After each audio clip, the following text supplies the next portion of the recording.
Assalamualaikum warahmatullahi wabarakatuh. Selamat pagi, siang, dan malam. Salam sejahtera untuk kita semua.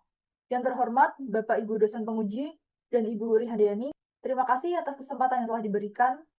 Sehingga hari ini, saya Fani Berlana Wardani dari Akuntansi 2021 dapat memaparkan hasil skripsi saya yang berjudul Pengaruh Persepsi Pengungkapan Corporate Social Responsibility terhadap intensi keputusan investasi saham oleh Gen Z pada perusahaan sektor pertambangan.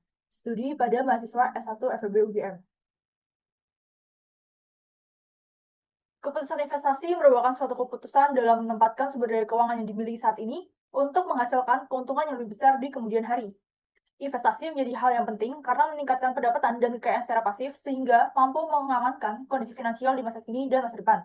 Mengacu pada press release Bursa Efek Indonesia pada tahun 2024, melaporkan bahwa terjadi peningkatan single investor identification di Indonesia sejumlah 1,8 juta.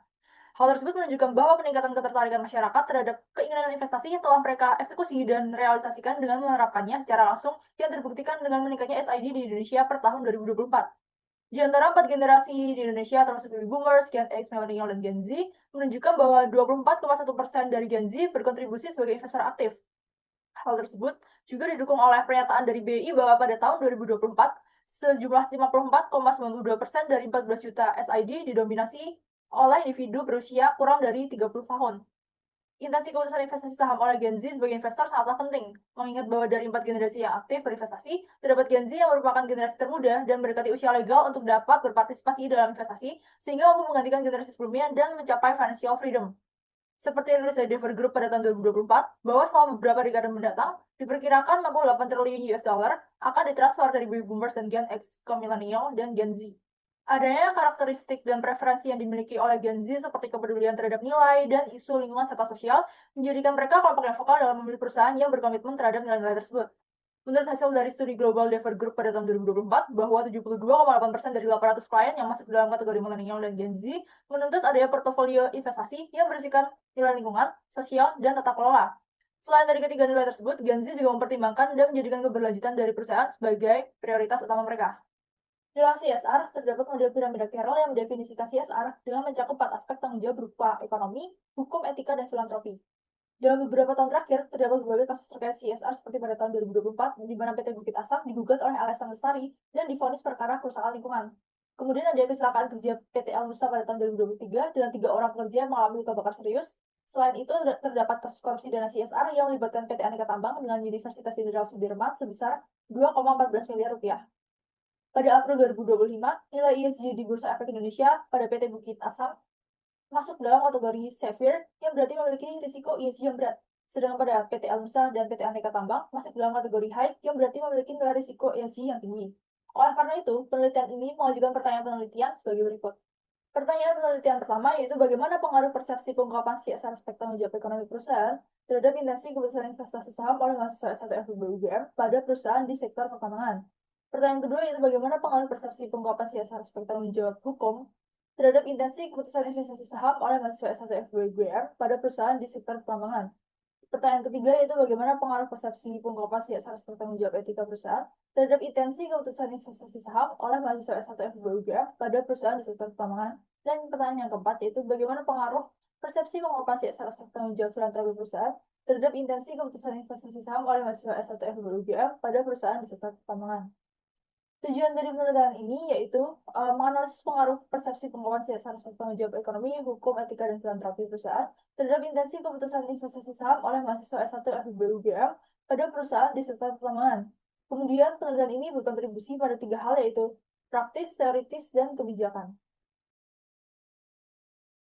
Penelitian ini menggunakan signaling teori, di mana signaling teori ini dikembangkan oleh Spence pada tahun 1973, di mana terdapat 3 komponen utama dalam teori ini, yaitu pihak yang mengirim sinyal, yaitu signaler atau sender, sinyal, dan penerima informasi atau receiver. Signaling teori berkaitan dengan meminimalkan asimetri informasi yang terjadi di antara dua pihak.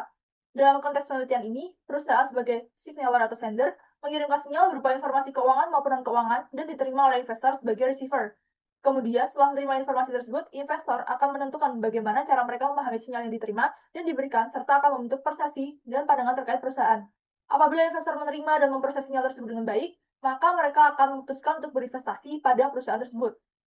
CSR merupakan konsep yang mendorong perusahaan untuk tidak semata-mata mengejar keuntungan ekonomi saja, melainkan juga memperhatikan dan bertanggung jawab atas dampak sosial serta lingkungan yang muncul akibat kegiatan bisnisnya.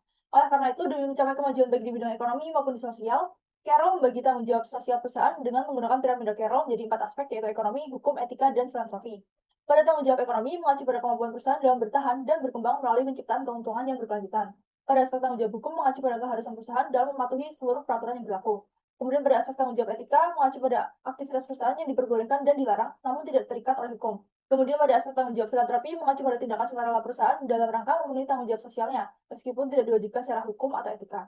Akan tetapi, urutan tiap aspek tersebut tidak boleh diartikan sebagai urutan langkah yang harus dijalankan secara bertahap. Perusahaan diharapkan memenuhi semua tanggung jawab tersebut secara bersamaan. Sebelum memulai langkah investasi, hal utama yang perlu dimiliki oleh para investor adalah keinginan atau niat yang kuat untuk berinvestasi atau disebut dengan intensi investasi. Intensi investasi yang mencerminkan kesiapan kognitif seseorang yang didorong oleh motivasi internal untuk melakukan aktivitas investasi, ditandai dengan keinginan mempelajari dan mencoba investasi secara sukarela. Faktor seperti persepsi risiko dan literasi keuangan berperan penting dalam membentuk niat ini, karena pemahaman yang lebih mendalam mengenai risiko dan pengetahuan keuangan akan meningkatkan kecenderungan seseorang untuk berinvestasi. Berikut merupakan penelitian terdahulu terkait penelitian ini. Hipotesis yang digunakan dalam penelitian ini yaitu hipotesis pertama, CSR aspek tanggung jawab ekonomi berpengaruh positif terhadap intensi keputusan investasi saham. Hipotesis kedua, CSR aspek tanggung jawab hukum berpengaruh positif terhadap intensi keputusan investasi saham. Hipotesis ketiga, CSR aspek tanggung jawab etika berpengaruh positif terhadap intensi keputusan investasi saham. Hipotesis keempat, CSR aspek tanggung jawab filantropi berpengaruh positif terhadap intensi keputusan investasi saham.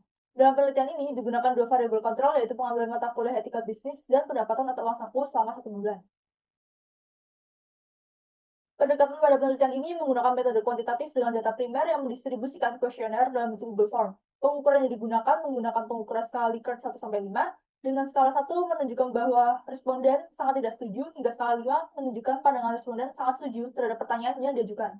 Penelitian ini menggunakan 4 variabel independen, yaitu pengungkapan CSR aspek ekonomi, hukum, etika, dan filantropi. Kemudian variabel dependen yang digunakan, yaitu intensi keputusan investasi saham.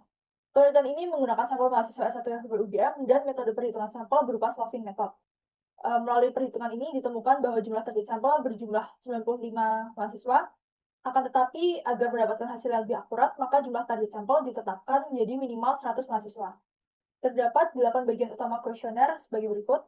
Uji pilot telah dilakukan dengan menyebarkan kuesioner kepada 35 responden.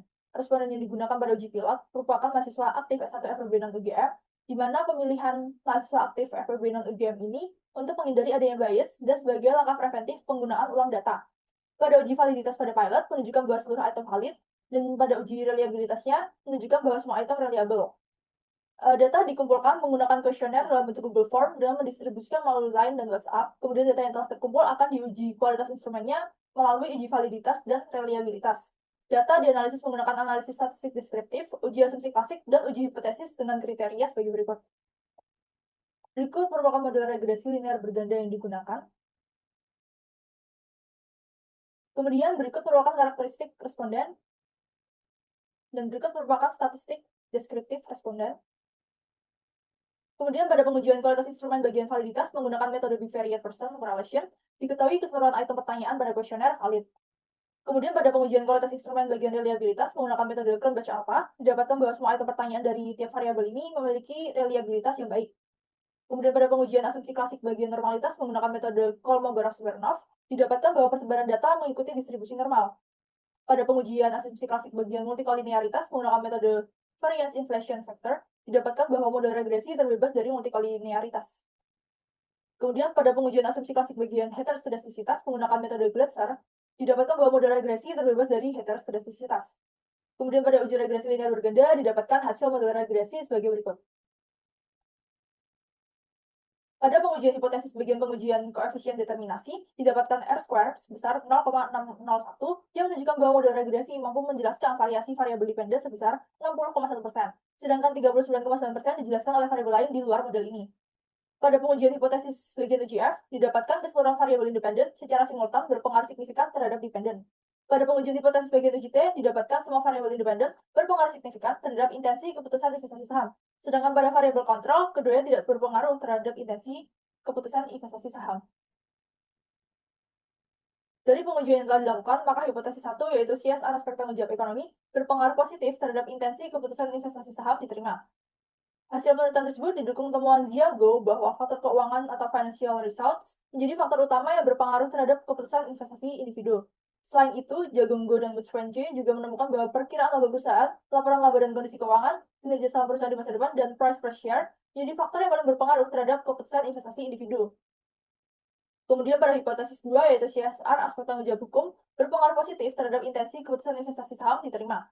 Hasil penelitian tersebut didukung oleh temuan Marjanovic bahwa ownership menjadi faktor utama dalam legal environment yang berpengaruh terhadap keputusan investasi dan labor legislation, law enforcement, serta confidence in the legal system berpengaruh signifikan terhadap keputusan investasi. Selain itu, Hutahanya juga menemukan bahwa independent judicial system, legal culture, dan existence of government authority berpengaruh signifikan dan positif terhadap kepastian hukum. Kemudian, kepastian hukum berpengaruh positif dan signifikan terhadap investment decision para investor di pasar modal Indonesia.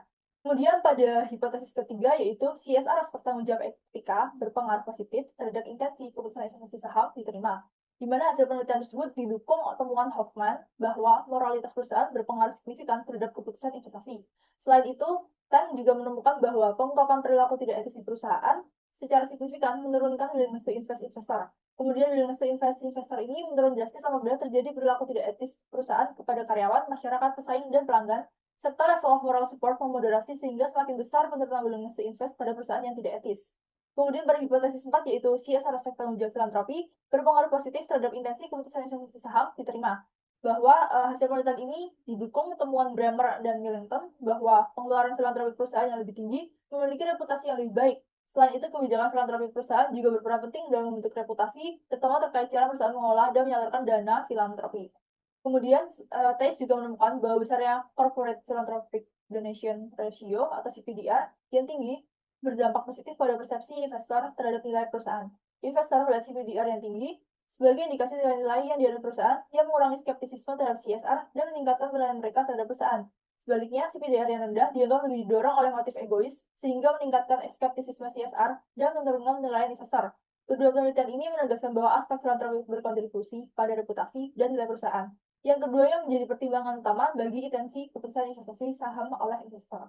Kemudian, melalui pengujian menunjukkan bahwa variabel kontrol pengambilan mata kuliah etika bisnis tidak berpengaruh signifikan terhadap intensi keputusan investasi saham. Sejauh ini belum ditemukan adanya penelitian yang secara khusus dan terfokus mengenai hal ini, akan tetapi di dalam mata kuliah etika bisnis terdapat beberapa hal yang dibahas terkait etika dalam suatu bisnis. Ketidaksigifikanan pengaruh tersebut menunjukkan bahwa pengambilan mata kuliah etika bisnis belum cukup kuat untuk mempengaruhi intensi keputusan investasi saham pada kelompok responden ini. Terdapat penelitian dari Shures menggunakan financial literacy yang dibentuk melalui financial kompetensi, financial proficiency, dan financial opportunity menunjukkan bahwa financial literacy mempengaruhi keputusan investasi saham individu. Kemudian penelitian Raoul menunjukkan bahwa financial literacy berpengaruh positif terhadap attitudes dan perceived behavioral control yang mempengaruhi intensi keputusan investasi saham. Kemudian melalui pengujian menunjukkan bahwa variabel kontrol pendapatan atau uang saku selama 1 bulan tidak berpengaruh signifikan terhadap intensi keputusan investasi saham. Temuan ini sesuai dengan penelitian dari Zahwa dan Soekarno bahwa income tidak berpengaruh signifikan terhadap investment decision pada Gen Z dan milenial. Kemudian Atmaningrum juga mengungkapkan bahwa income berpengaruh terhadap financial behavior dan financial attitudes, tetapi tidak mempengaruhi investment decision. Kemudian penelitian Iswari menunjukkan bahwa pendapatan tidak berpengaruh signifikan terhadap keputusan investasi saham bagi mahasiswa, dan penelitian dari Diva dan Suardana menemukan bahwa pendapatan atau uang saku tidak berpengaruh signifikan terhadap keputusan investasi mahasiswa. Kesimpulan yang didapatkan dari penelitian ini menunjukkan bahwa pengungkapan CSR aspek ekonomi, hukum, etika, dan filantropi berpengaruh signifikan dan positif terhadap intensi keputusan investasi saham oleh mahasiswa FEB UGM. Kemudian terdapat beberapa keterbatasan penelitian. Yang pertama ada responden yang terbatas dan terfokus pada mahasiswa S1 FEB UGM, sehingga tidak dapat digeneralisasikan ke seluruh Gen Z di Indonesia. Kemudian yang kedua ada informasi yang diberikan pada kuesioner hanya merepresentasikan perusahaan sektor pertambangan, sehingga belum tentu relevan bagi perusahaan di sektor industri lain. Berdasarkan keterbatasan tersebut, terdapat beberapa saran yang peneliti berikan sehingga dapat digunakan sebagai pertimbangan penelitian di masa depan. Yang pertama, memperluas populasi dan sampel dengan melibatkan mahasiswa dan berbagai universitas, atau bahkan menggunakan generasi lain agar mendapatkan data dan hasil yang lebih beragam dan tergeneralisasi. Kemudian yang kedua, menganalisis perusahaan di sektor industri lain sebagai perbandingan pengaruh pengungkapan CSR terhadap intensi keputusan investasi saham di berbagai sektor industri. Dan yang ketiga, mempertimbangkan penggunaan variabel independen lainnya yang dapat mempengaruhi intensi keputusan investasi saham. Demikian presentasi yang saya paparkan. Terima kasih atas waktu dan perhatiannya.